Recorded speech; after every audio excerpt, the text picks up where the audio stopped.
Welcome to Startup Growth Stories by ARC. Hear from founders of bootstrapped startups and decacorns. We discuss the successes and the failures and the things they learned along the way. In the final minutes, founders get vulnerable. They share how growing their business has impacted their lives. Join us every Thursday for a new startup growth story. And now, here's our host, Don Muir. Good morning. I am joined here with Dani Shaul, CTO and co-founder of Nilus, a new plug-and-play platform that streamlines reconciliation, reporting, and payment workflows for finance teams at fast-growing businesses. For those who don't know, Nilus recently came out of stealth. Nilus is the first no-code payments operations platform to empower finance teams with instant financial clarity. By unifying data from payment providers, banks, internal DBs, and ERPs into a single source of truth and running smart reconciliation algorithms, Nilus helps fast-growing companies to minimize losses, reduce costs, create a better customer experience, and stay compliant. Thanks for coming on the podcast, Dani. Congratulations on your recent launch. Thanks for having me, Don. I'm super excited to be here. Awesome. Let's dive right in. First question, in 3 words, who is Dani Shaul? Ooh. Born and raised engineer. I think it was 4, but... Love it. And what exactly are you building at Nilus? Nilus is a plug-and-play payment operation, as you just said, and we're helping companies with complex payment flows to make sense of their financials. So both my co-founder and I are coming from the Fintech space where we built payment products. I worked for Fundbox for many years, and my co-founder was with PayPal for around 6 years, and we've seen the challenges that companies that move money have while managing their payment operations. It's becoming so easy for companies to embed payments. So there's so many payment providers, and it's becoming very, very straightforward. And the back office operation doesn't have the right tools to support it. So we're building a payment operation platform to help those companies to basically grow their operations and by that, grow their customer-facing products as well. Sounds really interesting. We're definitely going to want to double click and better understand how you landed on this idea. But let's start with the roots of your entrepreneurial journey. What is your relationship with entrepreneurship? Did you always know that you wanted to start a business? Does entrepreneurship run in your family? Not at all. Like, both my parents are artists, so I'm like the black sheep in the family, I would say. I think both of them were like shocked that I was like, I'm gonna be an engineer. I was like, what? What's going on? So definitely not in the family. I think I'm like more a builder than anything else. Since I remember myself, I like assembling and disassembling things. I think at the age of 10, I disassembled the TV or something like that. And it's just like building stuff really excites me. And I really like the intersection of fintech and solving hard problems. And I think the years of COVID really helped me to take a step back and kind of really follow my curiosity. So that kind of led me to start Nilus. And the idea behind Nilus, where did you come up with that? Back in my days in Fundbox, I was leading the engineering team that were responsible for the payment product. Fundbox is an SMB lending company. I know you interviewed Prashant recently. They build an amazing company for underwriting technologies, but instead of focusing on developing more of those capabilities and kind of enhancing the product they serve for their customers, they had to build a lot of the financial infrastructure just because there are no products out there in the market. When we kind of embark on this journey together with Daniel, we realized how painful it is for other companies. Daniel, my co-founder, has sent us in PayPal, both for their internal money movement, but also for their merchants. And prior to founding Nilus, we just talked to hundreds of companies trying to understand, like, how do they solve it? What sort of homegrown solution are today building, and what are the processes they're having? And most of those are really heavy manual handling today. And the reason is pretty historical because basically in the past, only banks and financial institutions were dealing with like complex money movement. And there was a real like lack in the market for those products kind of to serve tech companies and platform today to really solve back office operations. And where did you and Daniel actually meet? So we worked together like 11 years ago on our like first job ever. And we stayed long friends and good friends. And I've been out of the country for a few years. And when I came back, I realized that I want to embark on a journey to start something. And we realized we both are fintech geeks and really passionate about the space, or like, hey, let's build this. And we really love working together. Was there a particular aha moment where, you and Daniel were having these customer conversations, you realize, hey, this is a real viable business plan. This is a real opportunity. There's a gap in the market. We want to go out and solve this, and we're the right people to do it. Was there a particular inflection point prior to taking the leap where you made that realization and that Daniel was the individual you wanted to embark on this journey with? I think it was like a lot of hard work rather than a aha moment, or like a few small aha moments along the way. So we kind of knew we wanted to solve back office operations just because my last role at Fundbox was as a software architect. And one of the projects I've been doing was financial operations. And it was so fresh to me. And I knew there weren't good products out there. And when I like started ideating with Daniel, we just landed on this idea, but we didn't have like necessarily the approach on how to solve it. We just knew that there is a huge gap. So it's like really having a lot of conversations, discovery. We basically spoke to like everyone that were able or available to speak to us to validate the idea, trying to understand, trying to pinpoint actually what's an ideal solution. And I think it's like really resonate with the culture that we're building at Nilus. We are really customer obsessed and like trying to help our customer building their best solutions and serving them in the best way. Definitely. I've had similar conversations with other founders on startup growth stories, specifically the CEO of Merge, Shensi Ding. We discussed the importance of speaking with customers early during that first diligence phase to actually uncover the opportunity and make sure that you fully appreciate the pain point that you're solving before you start building. And so it's often missed or understated just the importance of talking to prospective customers, understanding their needs and building towards that vision. Using the customer feedback to actually inform the product roadmap is so critical early on. Yeah. And I feel like sometimes people think that you wake up, you take a shower, and then there's this idea coming out of nowhere. We're like land on it and like, yeah, I'm going to start a company tomorrow. And it's like, no, you have to work hard for it. Yeah, that sounds about right. So looking back on your journey so far, can you share maybe a pivotal moment, not necessarily pertaining to Nilus, but perhaps preceding it, a pivotal moment in your life that changed the trajectory of your career, pushing you in this direction? It sounds like you've always been passionate about building. Maybe one or two pivotal moments that led you to where you are today. I think definitely the first, or maybe the last one, was living in Thailand for 2 years. So prior to the pandemic, I moved to Thailand, kind of doing this digital nomad life. I was still working for Fundbox, but I was also advising a bunch of fintech companies on building their architectures and a bunch of technical stuff. And this is pre-COVID. This is like just beginning of COVID, like end of 2019. And then I bought a one-way ticket. I planned to stay for like 2 months. I ended up staying for like 2 years. Wow. Almost unplanned.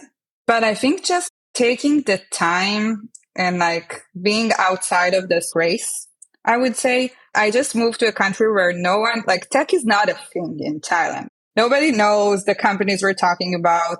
I was basically no one there.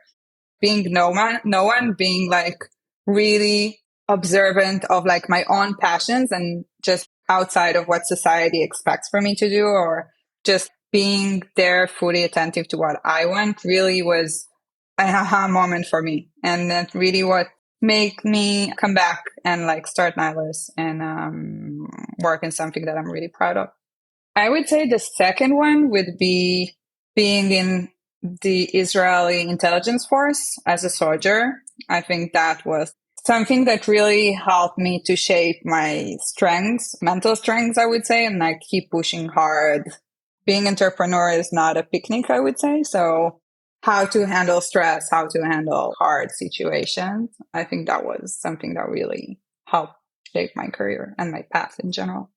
We'll definitely want to circle back to that towards the end of this episode. Definitely want to double click there. So it's been what, nine months or so now since the official launch? Yes, it's been 9 months. We've been working hard on finalizing our product and serving customers and building the team. We're about like 20 people now. We built an incredible team, most of them coming from fintech companies. So they all like experience the pain firsthand and build kind of financial product. So I've been really lucky to work with people that I'm really looking up to. Yeah, the first team members are so critical to setting the foundation and the early culture of the business. That makes sense, and it's great to hear that you've assembled such a strong team so early. What do you think's been the biggest learning for you over the last 9 months? Is there anything that's been particularly surprising for you, maybe that you didn't expect so far in the entrepreneurial journey? Wow, I can write a book on that. Every day there's a thing, right? Like customers and product and marketing. There's so many like balls in the air that you have to juggle. So I think that was like a big learning of like, wow, how I can do all of that and still survive. It's been great. And how have you managed to actually, cope with those stresses or kind of learn as, build the plane as you're flying it, so to speak? Like, what do you have any tips or advice for other founders out there who are in a similar situation, who are, building their first team and overcoming those same obstacles? I would say surrounding yourself with a community, people who support you, people who follow you, building great and supportive people who really care about what you're doing. I'm part of the female CTO group that are based here in Tel Aviv, which has been a huge help for me, but also all of our advisors and people we've been working with, all the Fundbox tribe that has been really supportive. I think that's one thing. The other thing is like, it's not a sprint. Like everything, when you're a founder, everything is like crucial. Everything is critical. Everything is urgent. The world is going to collapse if this bug is not going to fix, right? Like that's kind of the mindset you have to be, which is true. But I think holding this spot, but being like also receptive to the fact that shit happens, and it's part of the deal. And it's like, how do I run long term? I think that's been like something that I'm really trying to cultivate. Yeah, definitely. That certainly resonates with me personally over the last couple of years building Arc. It feels like the same problems that, would keep me up at night 18 months ago. Now, I don't have as strong of a reaction to, and it's more, okay, you expect these problems to transpire, and it's more about solving them in an efficient and sustainable and scalable manner. And it comes with the job description, right? It's just something that you learn to adapt and stay resilient and keep the team motivated and moving in the right direction. Because you're right, shit happens, and it's important to have that perspective. So I think that's really, really insightful for our listeners here today. Yeah, shit happens, but how can I push stronger? It's like kind of holding those two thoughts together, which is like extremely challenging. But I feel like that's the mindset you want to be if you want to like build something big. And every problem or pain point actually presents a valuable learning opportunity, and it's good to have make those mistakes early on so that you can build a viable and durable business that will last for the long term. So it's a great perspective. Oh, yeah. Great perspective to have. Can we talk a little bit about fundraising? So it's now the beginning of December. We're going to launch this episode on Startup Growth Stories after your official launch, the fundraise. So we won't jump the gun here, but would love if you're willing to share a little bit more about raising capital during a recession. It's December 2022. The venture capital fundraising market is down 60% quarter over quarter. The public markets are trading at, historic lows since the early COVID days. Would love to just unpack your fundraising experience, whether it was challenging, maybe it wasn't, but if you could share any insights in the recent fundraising environment for other founders who are considering going out for a fundraise. It's a great question because I feel like this time really is like, it feels like apocalypse. I don't know how you experience that, but as like a founder of an early stage startup, it's like, I don't know, it's a crazy world out there, right? I think we've been lucky to approach or like start around a bit earlier. So kind of pre-recession or like at the point where it starts going down. And we kind of introduced like a pipeline of customers, a really strong team. We knew what we're gonna solve. We were really validating the pain. So we had a lot of like customer feedback. We came like ready with the data and like with a prototype that actually like demo what we're building and what this funding will gonna be used for. So we've been really lucky to be funded by great VCs. So Better Tomorrow Ventures, who are a fintech focused fund, and also Bessemer Venture Partners, and they all been like really great partners to build with.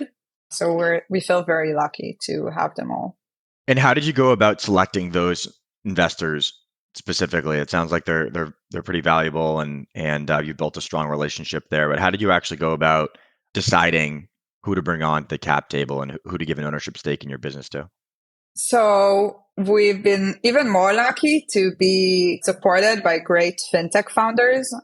That's great. And so the decision to take operators, angel investors alongside institutional venture capital, can you just walk us through kind of the differences between an institutional VC on the cap table versus, an angel check from another founder or an operator, and what the advantages are of both approaches?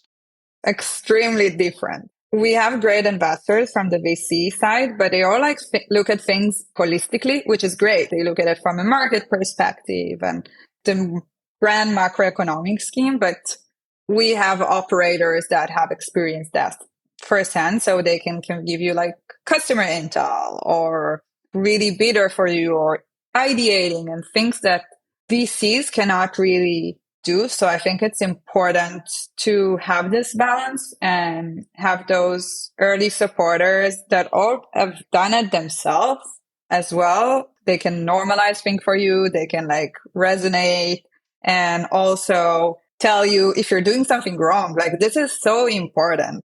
It's hard to get a VC at an early stage saying to their founders, like, hey, you're taking the wrong direction. But your advisors, your angel investors would say like, hey, it's going to be so hard to sell it. Or maybe you can do it in a way that it's more cost effective, or they will challenge you in a way that VCs can't. So I think kind of having this balance really works. Yeah. And look, I took a similar approach, and for similar reasons. Having angels who are operators who have been down this path before has been instrumental for me as well, and complemented by, to your point, the institutional equity investors who have more of a macro or a top-down market-driven point of view. So that definitely resonates. Earlier in our conversation, you mentioned that building is hard. I think building is hard, particularly now in a pretty challenging macro environment for the tech and startup ecosystem. I'd like to double click on that a little bit. What have been some of the challenges in starting a company over the last year? Are there any particular pain points that are worth discussing for the purpose of kind of helping others who are in a similar position on this podcast? That's an interesting question, because I think it also kind of reflects the way our product evolves. So I think beginning of the year, it was all about like growth, like selling to companies to like kind of enhance their, like if you're in the B2B space, like to enhance their stack, to create more. But now the market kind of changed to more like an efficiency mode. So how, as a payment operation platform, we're not just helping companies to gain more customer, gain more revenue, like create the best user experience, but also how do we save headcounts? How do we make it cost efficient for them? How do we reflect it in the pricing? And I think that's something folks should really think about now in starting a company, and adapting this mindset of like, hey, market had changed. Like, buyers don't act the same way as they did. Beginning of the year is like, just buy things, right? And now it's like, do I really need this thing? How will it help my business to grow? How will it resolve issues that I have? Is it the most efficient thing that I can do now or can add now to my stack? And I think that's how we see Nilus, and like serving companies in this intersection has really been powerhouse for us in the approach that we're taking for our product and our go-to-market. It sounds like the buyer, your ICP, what they're looking for has shifted in this market environment as they've transitioned from this growth at all cost mantra to driving profitable unit economics or getting to cash flow positive, reducing OpEx. How about for you In a day. specifically as in a day, right? It does seem like it was a pretty dramatic change and things moved very quickly. I think that's a lot of that was driven by VC investor sentiment and changes in the public market as well. For you specifically, right? You're at the beginning of the growth curve, the early stage of building a company. How has your mentality shifted as an operator, if at all, driven by this environment? You've built a team, 20 people. Sounds like you're focused on building, on understanding the customer needs. Has your approach to running your own business changed over the last 9 months, given the market conditions? We really want to empower finance team and back office teams without the needs for like technical people, without the need of us having to walk them hand by hand with a product. So really building something that is scalable and combining the go-to-market and sales motion with it. I think that became something that we really took into account with Nilus, but it's also on like headcounts and stuff like that, like bringing the right people on board. I think that's been something that Daniel, my co-founder, and I really go strongly about, like bringing the people that believe in Nilus, understand why are we doing Nilus, because we're both very passionate about solving this problem. We're very passionate about building fintech product or financial products and kind of this intersection of like solving hard problems and sparking innovation with financial products. So people who can really expedite your process. I think that's been something that we've been really strongly on in the beginning, but even stronger now. Our whole team coming from PayPal and Revolut and Payoneer and payments at Fiverr and payments at Viagogo, and like seeing this challenge and like really excited to now help other companies solve it. And I think this kind of like excitement, this kind of culture of like, we've been those people. We know how horrible it is. And bringing this together really creates a fuel. So that's been like great for us. And let's talk a little bit about your personal journey as an entrepreneur, starting out working for other tech companies as a software engineer, and now managing a team of engineers and all the responsibilities that come with being a founder of an early stage startup. How has that impacted you personally, maybe in terms of physical and mental health and mental well-being? We do like to get a little bit vulnerable here on Startup Growth Stories. I'm just curious if there's been any impact for you as an individual as you've taken this leap into entrepreneurship. Personal impact? No. What are you talking about? It's been challenging. I have to tell you that. And getting the rest that I need to keep pushing forward has been challenging, and finding this balance. And look, like there are compromises that you'll have to do.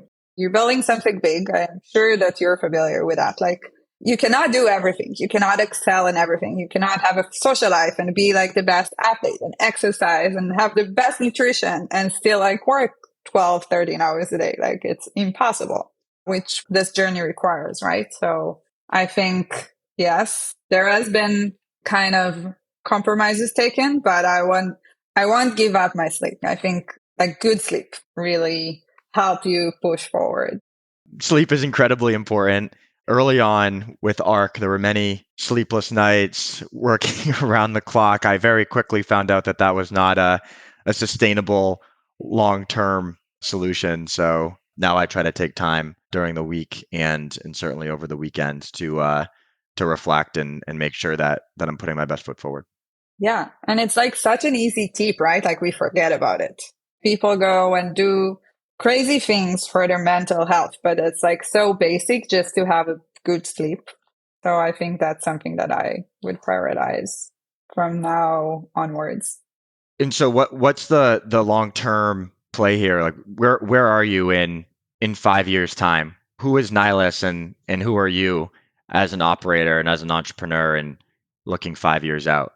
Wow, that's a good question. And like startup life, things change like in every 5 days, like that's a very far future. But I feel like we're been building something that is really interesting and solving a huge pain point for our customers and for our future customers. And we're taking an holistic approach. We're solving the data problem that the payment space had for many, many years now. And the need is huge. So we see ourselves as a crucial component for every company that tries to embed fintech, because it's really been a challenge. And the only option companies have today is either like build a homegrown solution or hire people to solve it. And it's not sustainable. You cannot grow this way. So the need is really there. And we're really focusing on building our product and shipping our product to our customer in a way that really helps them grow and help us grow, and kind of putting this as something that companies really need to use for building and operating in the payments and fintech world. Well, I'm incredibly excited to stay close and follow the journey. Really appreciate you taking the time to speak with me today and share your story with our listeners here at Startup Growth Stories. It was a pleasure to get to know you, and we'll definitely be rooting for you and excited for the launch coming up in a couple of weeks. So looking forward to staying in touch, and thanks for your time today, Dani. It's been a pleasure. Thanks for joining us for another episode of Startup Growth Stories. To continue the discussion, head over to arc.tech.